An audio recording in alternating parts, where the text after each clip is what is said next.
So when a marriage completely breaks down, do the promises you make to each other actually hold up in court?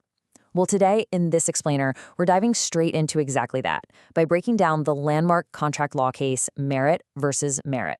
Now, you might be wondering, are promises between spouses legally binding at all? The law generally assumes that your everyday, casual family promises aren't strictly enforceable. But what happens when a couple separates and suddenly the family home is on the line? Let's look at how this actually played out.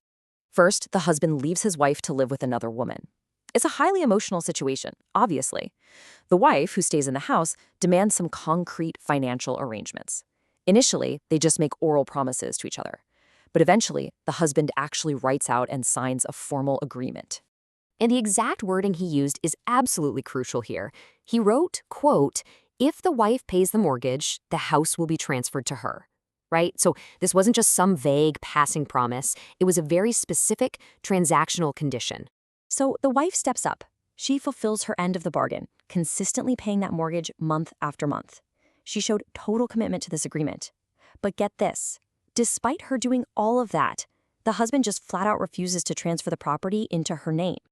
And that bitter refusal, it sparked a massive legal showdown over something called intention to create legal relations.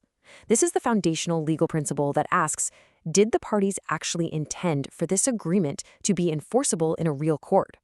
The husband, of course, claimed, no, this was just a casual domestic arrangement. It's not a real legal contract. Well, the court didn't buy his argument at all. They ruled in favor of the wife, making her the sole owner of the house. Why? Because they were already separated when that document was signed. That protective bubble of happy domestic family arrangements, yeah, it had already popped. They were essentially bargaining over assets at arm's length. So, your ultimate takeaway from this whole case is right here. Written agreements between separated spouses absolutely are legally binding. It's a huge legal distinction. So, if a relationship status completely changes the legal weight of a promise, just how carefully should we be considering the agreements we make when emotions are running incredibly high?